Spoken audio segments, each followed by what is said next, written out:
A ver, aquí Ciencia del Veganismo está mintiendo y el que haya estado atento al curso lo habrá notado. Dice Ciencia del Veganismo: Marx se pensó que el socialismo surgiría en Estados Unidos, no en Rusia, un socialismo todo mal hecho. Falso. Acabo de leer y explicar el prefacio a la edición rusa de 1882, que Marx ya veía la posibilidad de una revolución socialista en Rusia. O sea, Ciencia del Veganismo, te has columpiado. Te has columpiado porque estás directamente mintiendo a la gente del chat. La gente del chat que ha estado atenta, y el vídeo va a quedar aquí para que la gente lo vea, va a ver que Marx y Engels en el Manifiesto Comunista explican que es posible, sí, una revolución socialista en Estados Unidos, pero también en Rusia, y partiendo de elementos sociales no explícitamente capitalistas en sentido industrial desarrollado, sino de la propiedad comunal de la tierra, luego redirigida por un proletariado ya más o menos desarrollado en ciudades como Moscú, San Petersburgo, etc. Dicen Marx y Engels, y en Rusia se ha acusado de rusofobia o eslavofobia a Marx. Más bien lo que había en Marx era un odio a todo lo que pudiera ser reacción, trono y altar.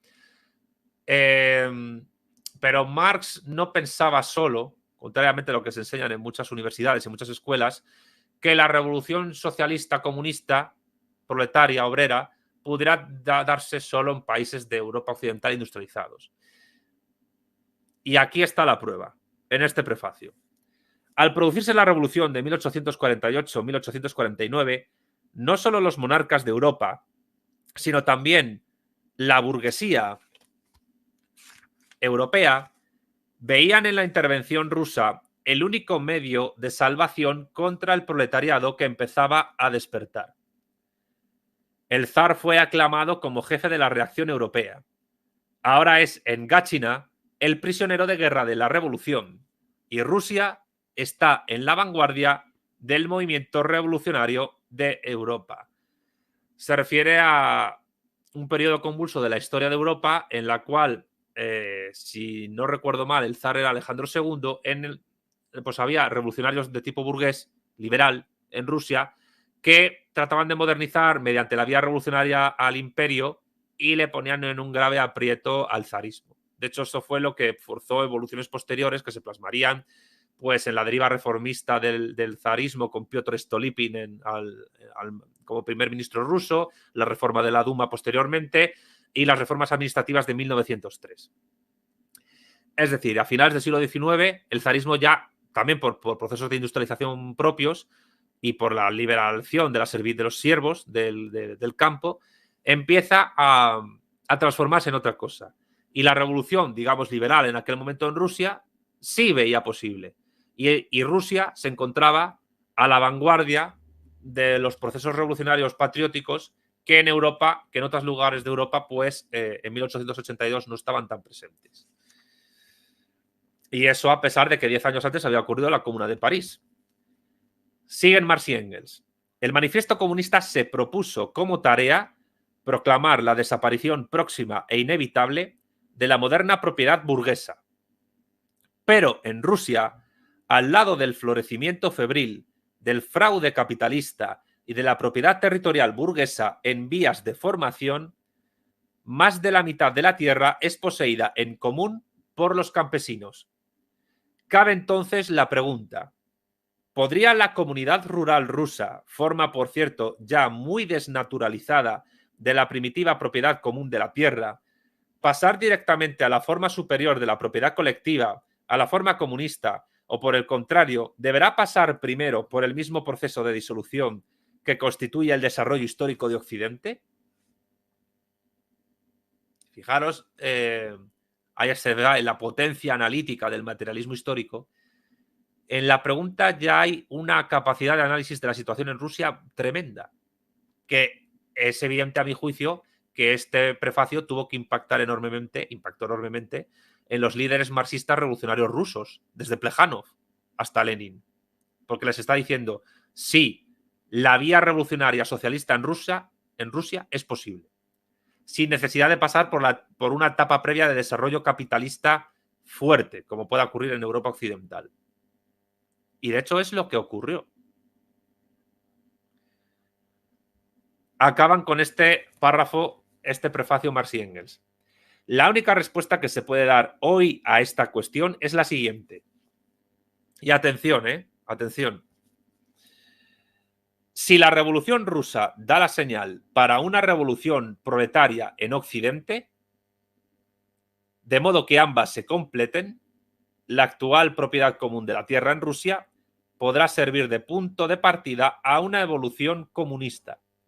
Carlos Marx, Federico Engels, Londres, 21 de enero de 1882.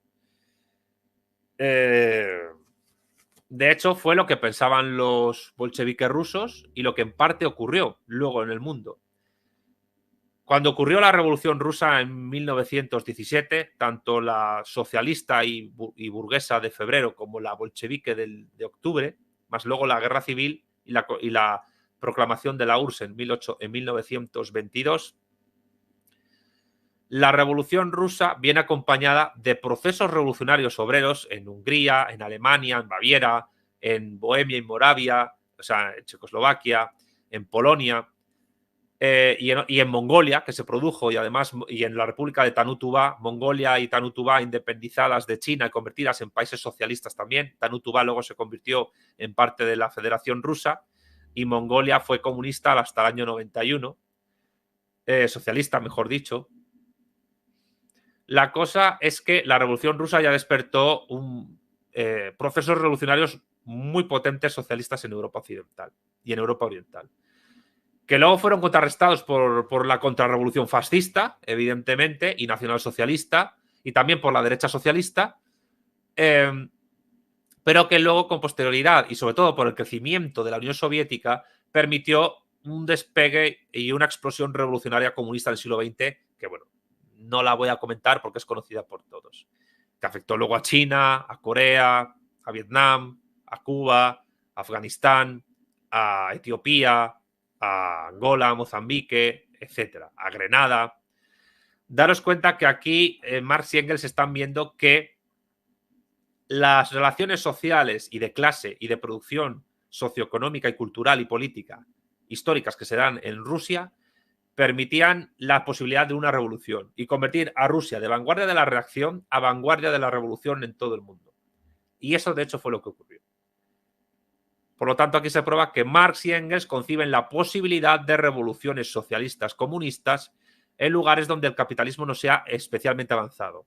Lo que tampoco niega que el socialismo en el marxismo está concebido como una transición del modo de producción capitalista al comunista. Y que por ello, sobre todo eso se vio en la NEP, e incluso en la época de Stalin, es necesario desarrollar relaciones capitalistas avanzadas, aunque sea en forma de capitalismo de Estado, en los países con dictadura del proletariado en una fase inicial, para que estos se puedan encaminar el socialismo a una etapa comunista posteriormente. Que la etapa comunista no se concibe de manera teleológica, sino como una posibilidad. Que esto se verá cuando en un momento tratemos, por ejemplo, la crítica del programa de Gotha en otro curso gratuito que hagamos. En todo caso, sí, lo de febrero no fue comunista, pero sí fue un levantamiento obrero importante, el de febrero de Rusia del 17. Por tanto, aquí se ve la potencia analítica de la filosofía de Marx. Aquí se ve la potencia analítica del materialismo histórico. Hay gente que se sorprende y me dice, bueno, pero Santiago, ¿cómo puedes ser tan majete y ser marxista? Y yo, bueno, una cosa no quita la otra. O cómo puede haber gente que me diga que yo pues puedo tener inteligencia, o todos tenemos inteligencia, para poder analizar muchas cosas.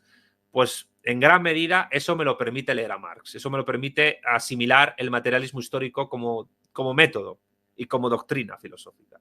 Como diría Gustavo Bueno, y esto los que no conozcan esta frase, sobre todo en Hispanoamérica, que se lo graben en la cabeza, como diría Gustavo Bueno, el materialismo histórico de Marx es tan importante que no asimilarlo es como ser precopernicano.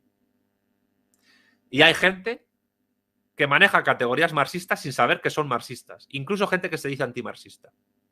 Entonces, en filosofía y en ciencias sociales y en praxis política, el marxismo supone lo mismo que Copérnico supuso en astronomía y en física a comienzos del siglo XVI. para que veamos la importancia de Marx en la historia de las ideas, del pensamiento y de la acción.